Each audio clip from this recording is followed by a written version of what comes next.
Oh, I know what will make you laugh. Welcome to Puro Pinche Sports. I'm your host, Jose Garza. And tonight, I am joined by my brother from another mother, the white chocolate, Jay Santos. Dang, white chocolate. Yeah, the white chocolate. What else? What's going on, player? I wish I could pass behind the back like that. Nah, you can't. Don't worry about that. You pull out your white privilege card and what? I wish. Yeah, I'm right. That's right. That's right. You're white. According to peeps out there, you're white. Just how you look, it answers all questions about you. That's all it is. Gotta keep it my persona. You know what I mean? I'm in the professional world now. Yeah, he's stereotypical jackass. Wow. Okay. I'm kidding. You're like Bad Bunny, you're all Latino y todo. Maybe I'll join the WWE. There you go. Get some free money, right? Put my body on the line.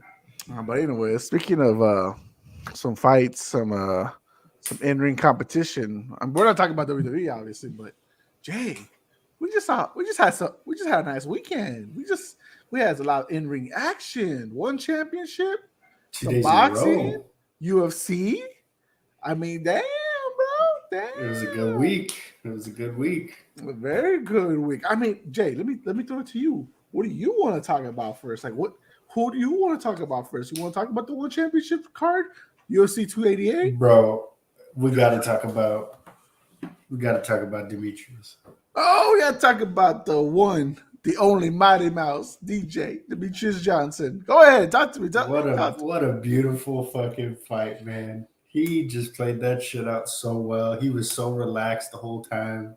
They dropped ice on the floor, but it's all good. He laughed it off and still went and did his business. You know, I didn't see that fight going any other way, if I'm going to be completely honest.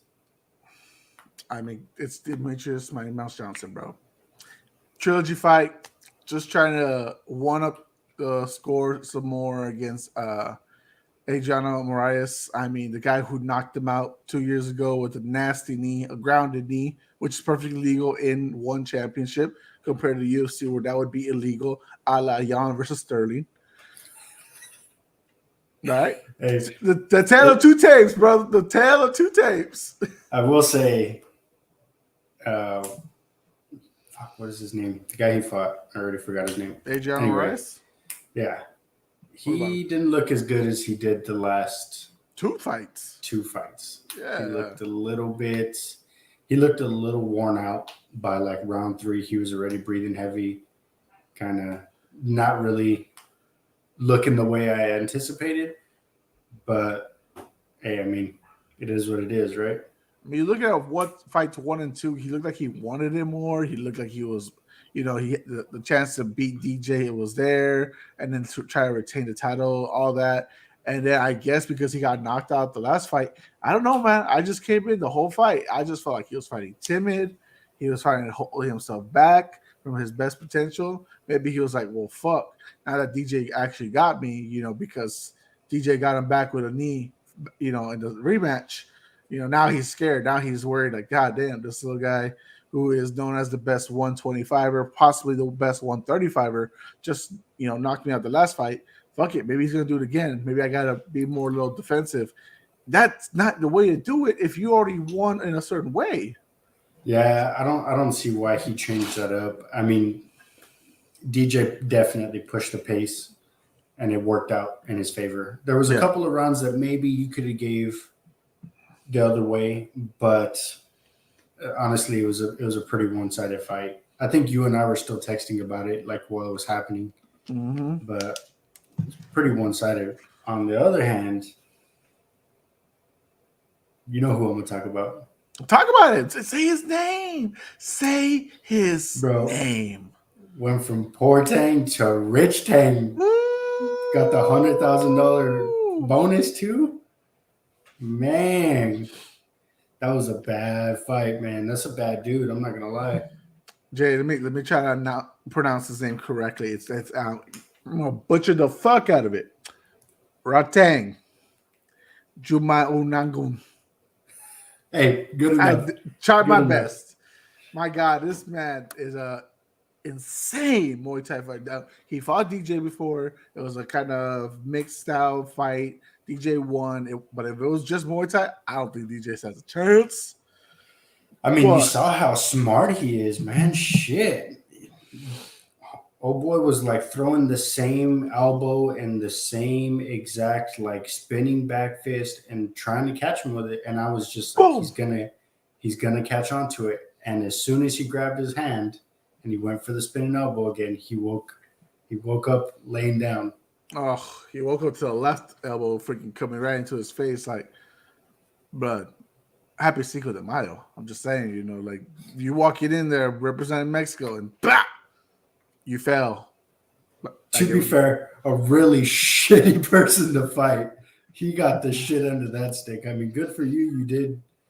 You did well enough to where I thought you would be okay, but you got your ass beat. For those who don't know about Rotang, this man's a beast. This man has over 300 Muay Thai fights already, and he's only 25. You know how crazy that is to be a 25-year-old, and don't mind the noise. The wife is getting home from work. 25, 300 fights. Your record is 271 to 42 and 10 draws.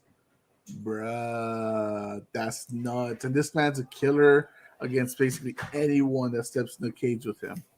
He's made out of iron. Dude will eat shots just for the fuck of it. He'll just eat them just to show you that he can. Yeah, man. I mean, so we saw this card. You saw the different types of fights, Jay, at the one championship, the flyweight fight, the Muay Thai, the submission championship jiu-jitsu fight. That was nasty too. That was pretty clean by Mikey Musumesi. That was clean as hell too. Like I told you, one championship, if it can build up momentum from all this, bro, like, and it has multiple different kind of like sports feel to it, like, it could be really up there with you'll see one day. I mean, it's gonna take some time, obviously, but I think it could be really up there as the second best promotion. I thoroughly enjoy the stipulations that they throw. Like one will be strictly jiu-jitsu, or it'll be strictly Muay Thai, or it'll be MMA. I do like that because it plays in. It kind of plays on to the person who's really good at that stuff, but it's equal ground, right? You both know jiu-jitsu, fight like that. If you're really as good as you say you are, prove it. Obviously, he didn't prove it, but he could have said submitted. But it was a good fight. I liked it. That was the first time that I've like actually paid attention to one championship. So I'm actually looking forward to seeing some more shit from them for sure. And so let me ask this, because I mean, like I said, we're intrigued by stuff. We saw another former UFC fighter, Sage Northcutt, in there. Brutally destroyed in his last fight. This time comes in with some kind of like vengeance. So looks all clean. But what more? Like, you've seen Bellator, you've seen maybe PFL. Like, how far do you think one is away from being almost to the pinnacle of like UFC? I think it's a pretty decent distance away. I mean, you got to think UFC's been big for a while now. It's taken a lot of eyes from boxing to mixed martial arts for sure. The thing that I think is helping them is that they're on Prime. Yeah, that was big. Being on Prime, I think, is like your golden ticket to being big. Because for one, I don't have to find a pay-per-view spot to watch it. I can watch it on Prime. Yeah. Now, does everybody have Prime? No, but a lot of people do use Prime. So, but it is very affordable too, to be fair. Yeah, I mean, and for you to catch some fights here and there, shit, if you're a fight fan, that's just easy, and then you can watch it however you want to watch it. But I do think they're a decent distance away. The UFC is a very big. They have a head start. They have a big head start for sure. UFC obviously does the pay-per-view format on top of already being a subscription format. Yet they have ESPN Plus and to be paying for a pay-per-view cost. So they have, their own ways of doing it. But I'm hoping that one championship is able to like follow up real soon. I think that'd be a lot of fun, especially like I said before, with like the multiple cards or types of style. So let me ask this, Jay. We go in from Demetrius Johnson, arguably the best flyweight UFC champion of all time. Now he is the best flyweight champion in one, but that's 10 pounds different. So in flyweight, one is not the same weight class as UFC. Their flyweight's 135 versus UFC's flyweight's 125. Where do you got Demetrius overall as far as the 135 division overall? Because he was a 135 fighter.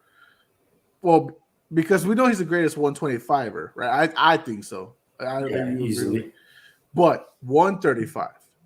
So like his record's like essentially like 12-3, 12-3, right? Overall, I think like between UFC, WEC, and one at the 135. But like, does this put him up in the pinnacle we got Aljamain right now who's fucking wrecking the division. And we got Dominic Cruz once upon a time. TJ Dilla cheat if you want to count him in too. So like, where do you have all these like guys at that fight at 135? Where do you got them as far as like rank overall?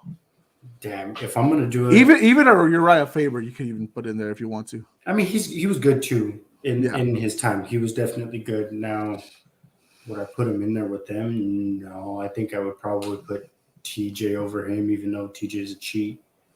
But I don't think this might be a hot take. Yeah. I think if Aljo and DJ fought, I think DJ beats him. Okay. So I'm gonna put DJ 1, Aljo 2. I mean, Dominic Cruz is kind of a legend, so he could go in there too. But I think the two, I wouldn't be mad if you interchanged them either. I wouldn't be mad if you put Aljo above him. But overall, I think DJ's better. And it's crazy to say, right? Because Aljo, for the short reign that he's had, right? Because he hasn't had a very long reign. He's had the most UFC title defenses. He's beaten some of the arguably all-time greats. He just beat Henry Cejudo, UFC 288, a dual champion who was champion 125 and 135. He beat Jay Till Cheat, which I'll keep calling him until he's actually retired forever. Just because he says it doesn't mean it's true. He is a two-time champion, regardless. You just question his history, right? And then he also beat Peter Yan, a guy that a lot of people were terrified to go in the cage with. And yes, he did win it by Yan's stupidity, but then he got him in the rematch as a human backpack, and he deservedly won. And Peter Yan hasn't looked all that great since. Yeah, I mean, you see him, he kind of shut everybody up, It was like, oh, it was a fluke. He only won because of disqualification, blah, blah, blah. And then came back and destroyed him. So I'm like, you can't really say shit to him now.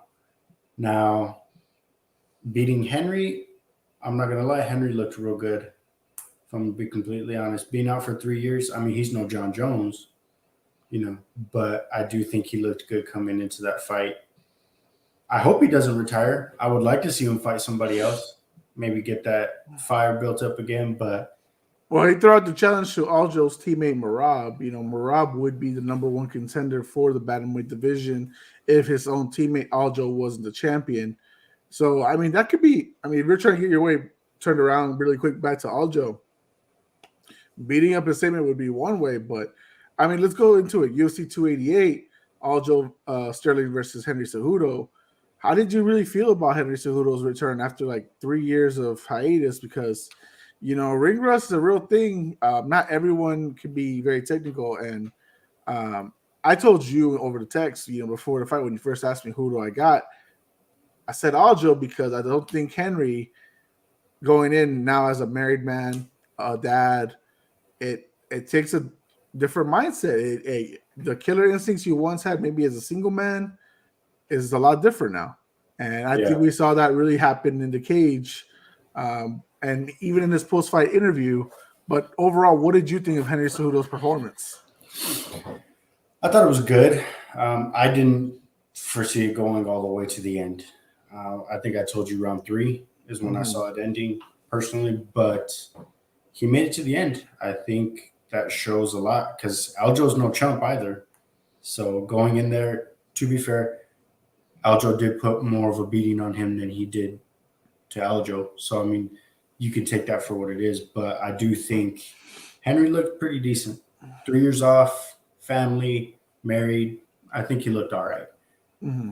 Now, if he puts in the time, he was a former double champ. You know, he's Olympic gold medalist. He's got the resume for it. It's like you said, there's the mindset there, though, because that's going to kill anybody. I don't care who you are. If your mindset isn't there, you're just not going to fight that well. Yeah. So it was very intriguing because, you know, like we do state how big being an Olympian is, right? Because you have to be a certain kind of like competitor to win a gold medal there, right? Like you have to be top of the top. But in this case, we saw Aljo using a lot of MMA wrestling and his height and his strength to really like almost, you know, as the reason why he defeated Henry, right? He got the more takedowns. He put in the more punishment, stand up or even on the ground. You saw it in the fight. You saw it on the stats at the end. Like you saw a really big difference between the two. Even if you give them a full time back in rematch, you know, let's say about a year from now, right? Henry probably gets 2 more wins and he feels back in the groove. Do you still have the same result, or do you have Henry taking this one? Because it was, in the end, a split decision victory. I don't even really know if I saw it as a split decision. I think I gave it 3-2. So I would say more unanimous for me, but it would be a closer fight, right? He wouldn't be so new anymore. He would kind of have the idea. He would probably be able to bring up that cardio a little bit. He did look a little bit tired towards like the 4th and 5th round. I know that's his thing to kind of kneel down in his corner, but he did look a little bit tired. He was kind of mouth breathing a lot. So I do think he can work on some things. I'm no fucking Olympian, so I don't know how he felt. But how did you feel about his coaches saying that he was up 3-1 going into the 5th? I don't think that was a good move. You couldn't say that definitively. You couldn't say that, hey, you're winning for sure, because then you just did him a disservice, because he probably went into that like, okay, I could take it easy, which he should have fought round 2, 3, arguably 4, like he did the 5th round. If he would have done it like the 5th round, he probably would have won more rounds. Right. But he put his foot on the gas too late, I think. Yeah, man. Honestly, like when you look back at the fight and you look at everything, you could argue I said initially when we were watching the fight 3-2 Aljo. I mean, honestly, I could honestly say 4-1 Aljo, just by the way that he was fighting everything too, right? Because yes, there was a late takedown in the 3rd round from Henry, but honestly, before that was really clear side on Aljo. And but you could say the same thing with the 1st round. You know, Henry was winning the first half, and then Aljo kind of stole it, and then he actually dropped him as well. So that was big part. So I mean, everywhere you had it. I mean, I don't think it's a controversial call either way. I don't think so either. I do think Aljo just keeps getting better and better. His confidence continues to build. The more, you know, top level guys he goes in the cage with and beats. Jan, Dillashaw, you know, Cejudo. That's 3 definitive, you know, victories for him. Next up is Sugar Sean O'Malley. I, and our buddy Mike, big fans of the guy, but this is a big different animal for him. We saw the challenges he had in the Jan fight himself.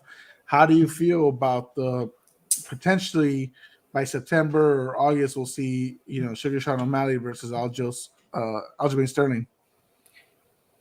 Sean is big. Did you see how tall he looked next to Aljo? Nope. He's big. I'm actually kind of surprised how big he actually is. To make it to 135 still. Yeah, that being said, he's got to cut to that. On top of that, his wrestling and jiu-jitsu is not like the best. If he stood up, I think he could beat Aljo if he does it all standing. Right? If this was fucking one and it was like, hey, just boxing or just kickboxing, sure, I think he could beat him because I do think he's a better striker. And if Aljo fights the same way he did against Henry against Sean, I don't think it goes down the same way because he did get caught with a lot of things because he kept dipping his head towards his knee, and Sean is a much better striker than Henry. Yeah. So I don't think he'll stand with him. I've been wrong before. I don't think he will, but if he does, I don't think Aljo will beat him standing. Now, if he human backpacks him, that's it. That's a wrap. Aljo's going to win that easy. And that's what I see, honestly, is that he'll test the waters in the stand-up, tease it just to get into Sean's head, and then boom, goes in for that single, turns it into a double leg, and gets to it back. Because you saw in the fight with Cejudo, right? Because that's what impressed me so much about Aljo's performance. He got the back of Cejudo in the first round. For all how great we like Sean O'Malley, he doesn't have that wrestling defense. He doesn't have that jiu-jitsu defense. So the second that Aljo grabs a hold of you, you're done. I'm sorry. Like I like Sean. I think he's a fantastic young fighter. You're done. Like once he catches you. So I'm gonna go Aljo, and I'm gonna say quick, Jay. I'm gonna predict right now. I'm gonna say a second round finish, just like I predicted for Saturday's fight. I think he finishes him quick. I mean, I won't even be surprised if he gets him in the first round, to be honest with you. But I do think I'm going to call it two. Yeah, because it's crazy, bro. But fuck. What did you say? You said second round submission? Yep, second round submission. I'm going to go third. I'm going to do the same call I did for this last fight. I'm going to do third round submission. I don't think Sean could take him out. Yeah, we're both in agreement on that. But what will it take for Sugar Sean to overcome that level of difficulty that Aljo can bring into the cage with him? What will it take him to overcome that? You better get Henry or fucking Charles Oliveira to teach you how to grapple a little bit. If you do, I think you have a better chance. All right. If you go in trying to just stand up, he's not going to stand up with you because you're going to hit him a couple of times. Mm-hmm. And if you don't put him out with those couple of times, he's going to grab you and push you up against the fence. He took down an Olympian. Yeah. If you don't have that same wrestling knowledge or just even grappling knowledge in general, he's going to take you down. And he's going to, like he said, he's going to drag you around the ring. And I mean, I don't really see Sean putting in that much work into wrestling. Could be wrong, but I don't think he's going to. I think he wants to go in there and knock him out to prove a point. You, me, and Mike were all indifferent about when we did the episode reviewing Sean versus Jan. Me and Mike had agreed that Jan did enough to win. You said Sugar Sean won. No real controversy there either, but that alone, and then Sugar Sean is taking a lot of time off in between that fight to when he does fight, Sterling. Does that make a key factor as well while Sterling's been active the whole time? Sean is pretty closed off when it comes to like his training. He doesn't really post too much about it, so I don't really see his training. But if he's like this entire time, because I don't think he needs to work on the striking. I think he's a good enough striker to kind of go in with anybody in his weight class. But if he's been off this whole time, but grappling could change things. Now, I don't think it changes the outcome. I still think he loses to Aljo, but could make the fight better. But I don't know. I mean, I think if he's working hard and training while he's off, I think he'd be all right. What did you think about that post-fight interaction when Aljo said, "Why did you take the fight? Why did you run?" Because apparently it was Sugar Sean that was offered the fight first before it was offered to Henry. What did you think of that? I mean, I'm just going to say it like how I first initially took it. You just weren't ready to wrestle like that. You're just not ready for that ground game. Yeah. So you're like, I got to prepare. I'll prepare for the ground game. Right now, I'm just not ready for it. But, they're both big names in that division. So you choose who you want to fight, I guess. No, makes sense. Makes sense. Let's talk a little more about UFC 288 before we go into my part on who I think is the greatest 135er all time. We saw Bilal Muhammad beat Gilbert Burns in a arguably number one contender fight for the welterweight title. If Colby actually gets the title shot first. Ugh.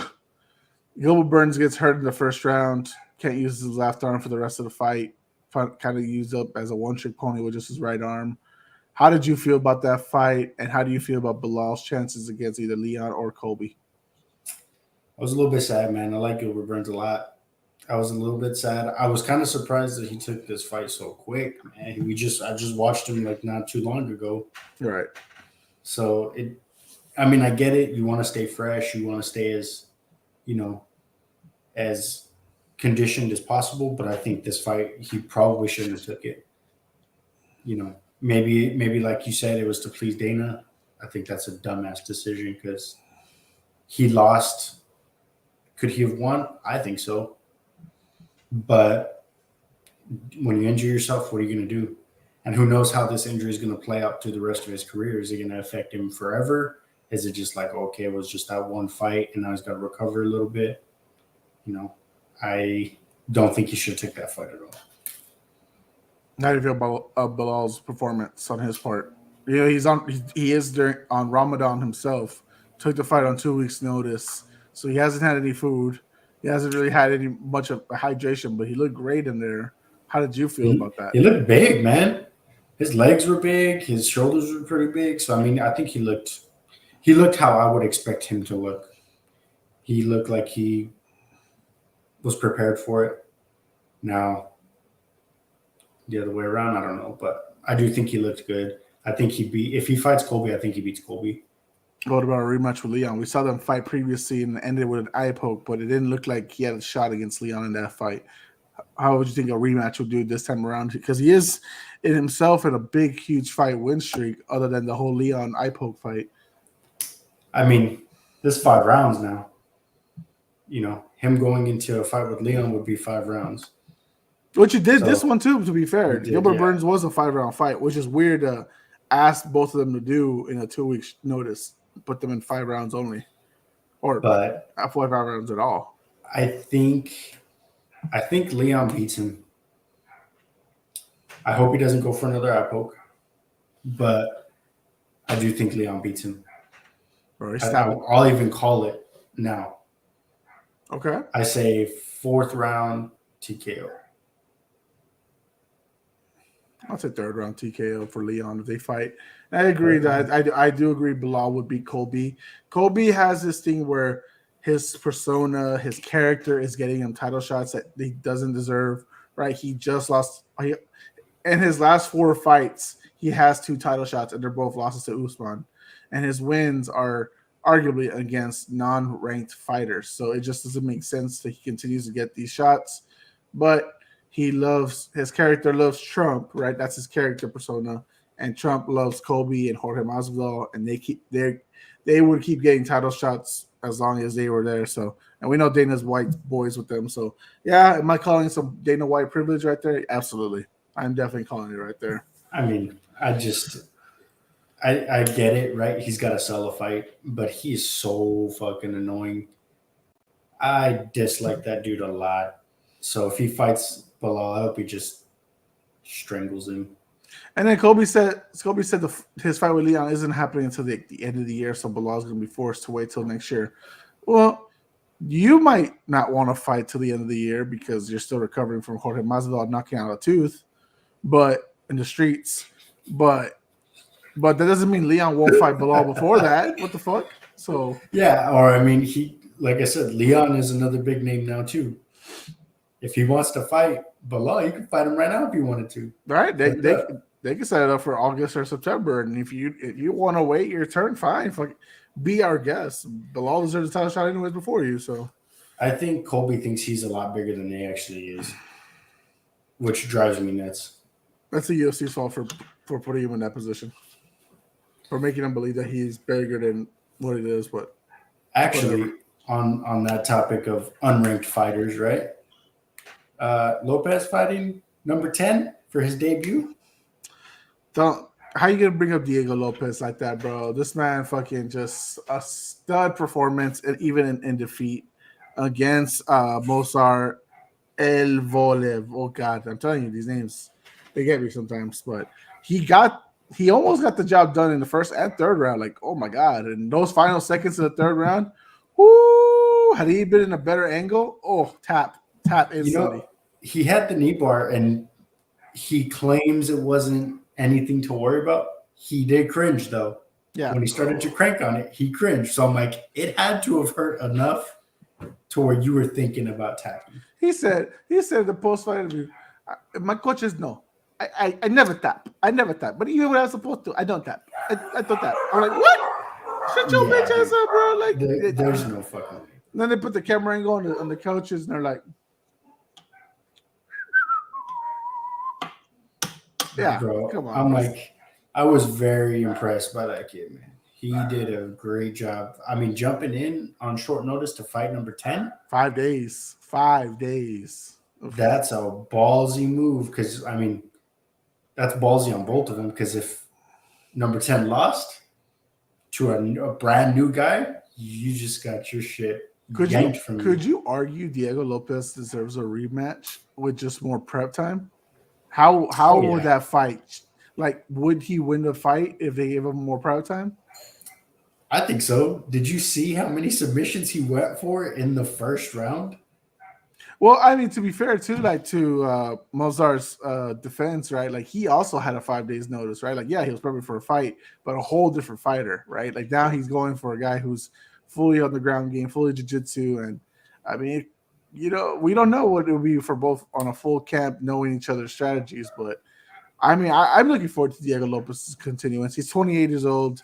He's entering his prime years, like he should, if I told you, I think he probably needs to change up a little bit on his coachings, but then again, like I said, 5 days notice, it could be whatever, but I think if he found a different camp, he could also like benefit from that too, but we'll see. I mean, if he's a loyal guy, good for him, I'm just excited to see him fight. That shit was so exciting for me to watch. Hey, speaking of going in with a reckless abandonment, what the fuck happened to Jessica and Josh? No fucking she's all chasing, no fucking protection, and then she went from slamming people on their face and knocking them out, and just being brutal to getting slept. I didn't see that coming. If I'm gonna be completely honest, I didn't even know she was fighting. I turned it on and I was like, oh look, she's fighting. We watched her the last time. So then I was watching it, and then she got clipped bad. That I don't even know why she was fighting like that. She was throwing some wild shots. She was chasing, and Jan was perfectly. She was calm, and boom, counter, and slept. Now, if she does get a title shot, right? Which she might, because that division is, quiet. We haven't heard anything from Rose or anything. So Zhang Weili versus Yan Zanan in China. Ooh. Yeah, we're not talking about I'm the best. I'm the best. Yeah. Okay.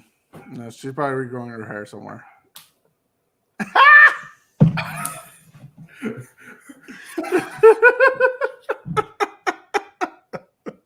She's G.I. Jane. Don't get Chris. Don't. Pat Barry's gonna slap you. Keep my wife's name out your fucking mouth. You're fucked up. You said she's probably growing her hair out somewhere. She disappointed me so bad. I like dislike her now. Oh, well, let's not talk about her because this is not even about her. But anyways, I don't know how much you caught of it. If you did, Canelo won his fight. I told you I had to switch the channel real quick for that. Just to see, Cinco de Mayo, Canelo. Come on, man. I mean, he lost last year. He needs to redeem himself. He didn't get the knockout win he promised the world, but he wants a rematch with Dimitri Bivol. But Bivol says the same weight, right? He wants it at 175, but Bivol says, fuck no, I'm not giving you my title shot again. I'm going to go down to you if you want a rematch, and I'm going to take your titles at 168. What did you feel about that statement by Bivol? I mean, it's smart, right? Because if he goes down and beats him at his own weight, right, a comfortable weight that he fights at all the time, something that he's used to, if he beats you at that, what do you have to say to him? Literally nothing. He beats you going up to his weight. He beats you if he goes down to yours, like then you can't say anything to him. But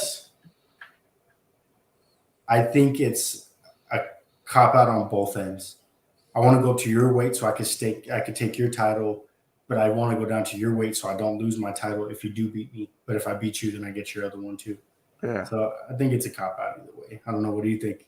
I mean, I think Canelo wants to rematch, fine, go with it. But you have to give him the title shots. You have the undisputed super middleweight titles. You give Bivol the chance. He gave you the chance to take his title. Now he beat you. You return the favor, give him the shot for your belts. If you're really the best super middleweight of all time, if you really think you can beat Bivol this time around, give it to him. And then boom, you're 1-1. And then maybe by then you can go back up to 175 and you win.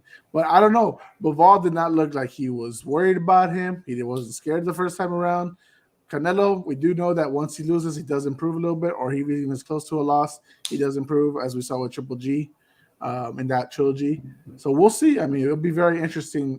Second fight if they do a rematch, possibly September, October, if they book it for this year. We shall see. Jay, I want to play a little game with you because you answered earlier who you thought is the best 135er. I'm gonna throw kind of like a 4-man tournament, right? Just kind of like a group staging. Demetrius Johnson, Aljamain Sterling, Dominic Cruz, and Uriah Faber, all in their prime. All in their prime, Jay. First up, DJ versus Aljo. Who wins? DJ. DJ versus Dom. And mind DJ. you, Dom beat DJ before. I'm going DJ. Okay. DJ versus Uriah. DJ. Okay. So all there. Aljo versus DJ. You already said DJ. Aljo versus Dom. Woo. With the fucking slick movements that freaking Dom had. Prime before all the injuries. The slick movements, bro. That's what I was saying. Like, even Prime DJ wasn't like able to catch freaking Prime Dom. So that's tough for me to like. So Prime Dom versus Prime Aljo. Because I could argue that DJ's still in his prime. He's also 36. You know, he's more at the end of his prime right now. Yeah, I mean, he still looks good. Oh man. But Prime Dom versus Prime Aljo with those slick movements. Oof. Man had multiple championship defenses in UFC and WEC. Mind you, many years for taking off his life too with all that shit. Yeah. God, I just like DJ so much. I almost like biased. Hot take. I'm going Dominic. Over DJ or Aljo? Over Aljo. Okay. Aljo over Prime Uriah Faber. Yeah. Okay. Yeah, I think so. And then we've seen Prime Dom versus Prime Faber. It's Dom, right? Yeah. Easy. Okay, so I don't know, man. I love DJ, but I think Dom is arguably the best 135er because of the longevity. Because obviously, losing to Dom caused him to go to 125 and become the beast that he was at 125. But I don't know. You say DJ, I totally understand that. I respect it completely. But I'm gonna give Prime Dominic Cruz the nod for the 135 division. I'm not mad about it. Honestly, like if you said the only one that I could debate about is if you said Faber. Faber was good. Is he better than Aljo, DJ, or Dom? No. And the only reason I put Faber's name out there because he was the guy who was the reason why the division got so big, right? Yeah. Because his name, his popularity, like he got a dozen title shots. Did he deserve them all? Probably not. But he was the reason why the titles or the division kept building. Even when Renan Barao, the guy who was the second UFC bantamweight champion, when he beat Faber for it, Faber still got title shots against him. TJ Dillashaw would probably had to defend against Faber if they weren't in the same camp before they it inevitably broke up and split up there, So we know Uriah Faber what he is. He's gotten multiple title shots. He is like the grandfather, the godfather of the division. But yeah, I mean, you could argue that there's other guys, Renan Barao, TJ Dillashaw, that were better. I got one for you. Okay, what do you got? What do you got? So you got your GOAT list, right? Okay. John Jones, is that your top? That's my top. Yep. Is DJ in your top 5? Yes, absolutely. There's not an argument for that. Yep. Now, it's not even a game. It's just a question. Okay. If you think Dom is the best one in that weight class, does he not belong in the GOAT talk? No. I think for the weight resume thing. So it's the resume thing for me for sure because like we said before, Dom's years got taken away from injury, right? So like he was never able to show everything he had, right? Like we don't know. I mean, because he did come back and he beat TJ Dillashaw to win his second UFC title, right? But he also got dropped by Cody Garbrandt, right? Like almost immediately right after. So it wasn't like that much of a big difference there. And we saw what Cody Garbrandt's freaking career has been since he won the fight against Dominic Cruz. It's been shit. But when you put in the resumes between the two, between Dominic Cruz and Demetrius Johnson, it's not even close. Because can I say Dom is the best 135er? Absolutely. I have an argument for it. His resume at 135 alone is an argument. But DJ's career, bro. Like flip a coin, Jay. Someone brought this up years ago, right? They said, would you rather have Calvin Johnson's Megatron's career or Julian Edelman's? Because one was a multiple-time champion versus the other being one of the greatest players of all time, but he ended his own career short because he got tired of playing for the shitty franchise. So which career would you rather have more? Damn. Right? It's the same argument. You have Dominic Cruz, who has arguably the best bantamweight championship, crown ever, versus DJ's full entire career. Like that. That's how I see that argument. Those two together, you compare those two things like there. Like that's how I see it. Like, would you be mad if somebody threw Dom in the GOAT talk? No, because he deserved his props when he was the man. Because obviously, what he's been since the Cody Garbrandt loss. Even the return with the TJ Dillashaw win, you can say that was no longer prime Dom. You cannot be prime Dom no more because of all the shit your legs went through, all the tear ligaments, all the shit that kept you out for 2-3 years. That's not, like he never came back as prime, right? Prime is what he was before that. And that guy was beating DJ. That guy could beat Aljo, in my opinion. That guy destroyed Faber. In the second and third fights they had. I mean, that's why I have him as the best 135er. But if you ask me which career I'd rather have DJ's. The man with the 11 title defenses in the UFC, the man who is a 2-time one flyweight champion. I mean, come on, bro. Yeah, I mean, I'm still sticking with my guns. I do think, God, that's such a fucking terrible.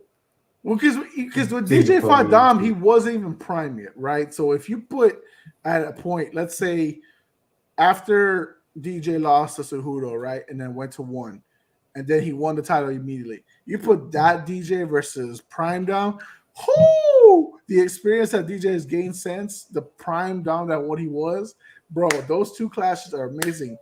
And that's why I had like Dom in the picture of the title cover, because people forget how great Dom was. Like sometimes people just don't remember like the older stuff. They see the now, they see how this great is. Like Aljamain's great. Like I said, most title defenses in UFC. Like I don't even think he holds a candle to prime Dom. No offense to him, right? Like, but and it's prime no Dom is at all. Yeah, prime Dom, it was just that different. Ah, man. I'm still saying DJ. I'm sticking with guns. I'm not changing my shit. I'm not gonna be like some people, but I ain't gonna change my shit. But overall resume, I still have DJ top 5. I think I have him at 4. I still have DJ at 4 because I have him behind GSP, Anderson, and John Jones.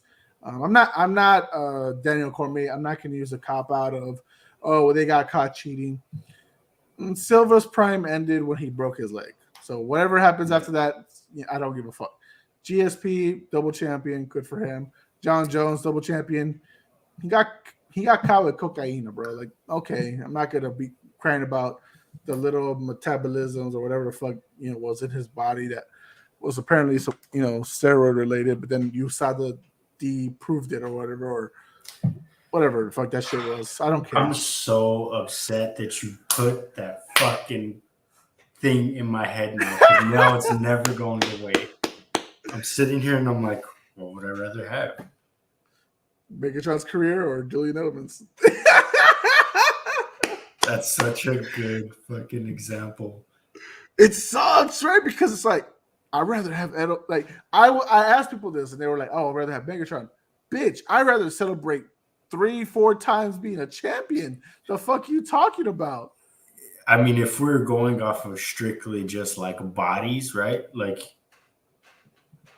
if we weren't looking at championships, but you have to. You can't not look at it. Yeah, that's his career. Fuck, man. On a Super Bowl MVP, a big catch in the Super Bowl against the Falcons where it could have been a millisecond of a drop. Bro, that shit, like, I'm sorry. Like, I know people are going to get mad when they watch this. And they're going to be like, oh, Megatron all day. No, give me Edelman. Like, yeah, he'll never make the Hall of Fame probably. Fine. Usually when you ask me these types of questions, you make it pretty easy for me to decide. These two that you've asked me today have been the fucking worst. But I'm not thinking about it. I'm just choosing. I'm not thinking, just choosing. That's it. Yeah. Fuck, man, you suck. That shit's going to keep me up all night. Damn. That's what I'm here for, bro. That's what I'm here for. Y'all better fucking like this episode because this shit's going to have me messed up like for a week. I'm gonna get on the box one of these days and be like, damn it, Jose, it's still in my brain, embedded. I'm gonna have pros and cons for both, for DJ Dom, for fucking Megatron and Edelman. It's just gonna go down the list, bro. I don't know what to do anymore. Where is my life? Like, Edelman's probably a top 50 wide receiver, maybe top 75, maybe, right? Versus Calvin is a top 5, top 10 receiver. It's like, it's not even a fair argument, but damn it. But like, it is a very good example though, because one has a really good career, but one has a really good, like, genetically gifted ability. So I don't know. Prime Dom or Prime Demetrius. I'm not gonna think about it. I already chose my shit. It's like, damn you, Jose. Damn you. I'm gonna text you later. It's gonna be a different answer. Watch. I'm gonna get on TikTok. It's like, he changed his answer. I just like Demetrius so much, man. He's so likable, bro. Fucking one of the best fighters of all time. It's hard to never pick against him, but next time we do like an MMA draft and we just do primes only, that's gonna be back in your head too. If you do that, you need a couple of people in on that though. I know. I think I want to do like a 6-man draft because I could do 8, but then that's just MMA has a lot of fighters, so 8 could even work too. But I don't know if I got that many MMA fighter friends or people that want to draft. We'll see. We'll see. I would be intrigued by some people's answer, and then I'll just look at the other people's answers like, what? I want to see Marcos because he had a good take last podcast. I was actually pretty happy with his take for the movie. Oh yeah, when he was on last year. So I'd like to hear his prime. It'd be very intriguing. Obviously, I would love to see Mike's prime list. Maybe he doesn't pick Toy Vasa this time to be part of this team. This is Shoe Beers, man. Bro, by the way, to go back on that episode, his reaction when you picked Amanda and he knew I was gonna go with Valentina. I was so hurt, bro. That's and then there it is again. Who do I choose? Amanda B. Valentina. I mean, she's a double champion. It was just so stupid. She doesn't even need to be a double champion because she doesn't even defend the featherweight title because there's no featherweight division. So it's just like they should just do it like one. Just make it one big heavy ass belt. Oh, to throw it out there, by the way, does Valentina get back her title? Oh man, she got put into a fucking Power Ranger match. Bro, she looked like I'm the still Pink not Ranger. recovered from that shit. The picture I sent you where she's all pink as hell and her white arms. Like, ¿qué le pasó, güey? Oh man, I do like Valentina, but I'm gonna say no. Interesting. She comes back and doesn't. I don't even want her to get the fight rematch. I'd rather see if she can persuade Dana and be like, I want Amanda. Woo! Right? I mean, give us a third fight. Give us.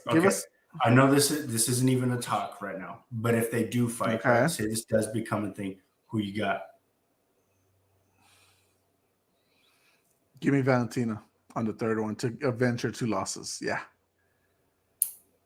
I'm going to go the opposite. You want to go Amanda? I'm going to go Amanda. Pick the round. Because if it does happen and you get the round right, I'm going to fucking lose. I don't think she finishes Amanda. I think it would go to decision. I don't think she finishes. Because they both fought each other so hard that neither of them have been able to finish each other. Like even Amanda squeaked by those 2 wins.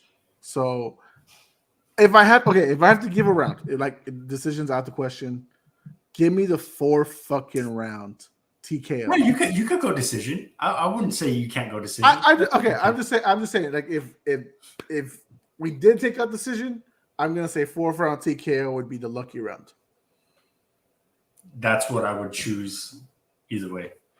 Good Lord. I would choose 4th round either way, but I'm thinking Amanda's winning that one. Ah, man, Jose, you need to be a fight promoter, dude. Swear to God, you'd have me hyped. Never. I could never freaking talk to these negotiations and all these agents. Like, I want your fighter to fight. No, he tired. Boy, he's a bitch. See? Look here, bro. I'd be mad. I'd throw money at you. All right. Well, Jay, that was a lot of fun. We definitely had a lot of discussions right there. Good talks, man. I'm excited for what's still coming this summer. Hopefully John Jones does fight Stipe before he decides to retire and all this shit. Whatever other shit goes on in the future, I'm looking forward to it. But this fight card weekend was a lot of fun. Aljo Cejudo, Aljo, Sugar Sean coming up. Marab Cejudo, freaking DJ in his future. Now DJ's also complimenting retirement. Stop it, DJ. We need you to fight. Get asked to get traded back to the UFC, whatever. Have a good fucking give us Aljo versus DJ. Put that rest. Title unification. Oh, cross promotion. You see what I'm saying? Cross promotion, Vato. Dude. Oh, man. The one flyweight title and the UFC bantamweight title, and one of them walks out with both swag. With both? Oh, bro. Oh. Hey, that could put one on the map, though. UFC would never do it because they're a bitch about it. But yeah, of course. Bro, a cross promotion card like that. Oh, my God. Francis, find a job. We need you back in the cage or in the ring somewhere. But like I said, he's just not.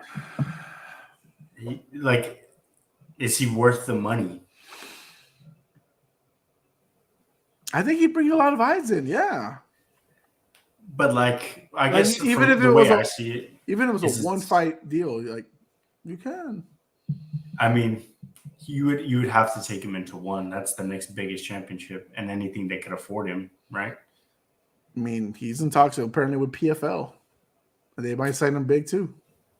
If PFL can get him, fuck it. If anyone can get him, bro. Deontay Wilder, he'll die fight, right? He'll die against Deontay Wilder, but that's a big payday. And you know what? I'll take the big payday. Fuck it, die. I think he dies against any boxer. Let him fight Canelo. Fuck it. Fight Bivol. Bivol's the 175 pounder, but fuck it, fight Bivol. Fight them all, man. Fuck it. Get you a bag. You know what? Fight Tank Davis. Fight. Oh, by the way, before we sign off, and if Marco does watch, what is your takes on Tank versus Haney or Lomachenko? Tank does not beat fucking Loma, for one. And Okay. Haney is not. Why is everybody acting like Haney's a bitch? Like, what the fuck is all that about? You thought Ryan was going to beat Tank, which I said no to that shit. He was convinced right away. No it's way. over. Tank got this now. There's no way in hell that Tank goes from beating Garcia, which I said was going to be an easy win, and it was, to beating Haney and Loma. Fuck out of here. Get out of here with your 12-year-old heavyweight champ ass. No! Fuck out of here, dog. That'll be fucked up. All right. Who wins, Haney or Loma? Your official prediction. Haney. Okay. I like it too. All right, Jay. There's nothing much more I can say. The shit is about to go down right now. So, my man, you have a good night. Everyone who's watching, thank you for watching, whether it was live, whether it's on demand. Thank you. Follow us at Puro Pinche Sports on Instagram, YouTube, and TikTok. Follow us at Pinche Sports Pod on Twitter. For Jay Santos, the white chocolate, I am Jose Garza. We are Puro Pinche Sports, and we are out. Jay, you crazy for that 12-year-old comment.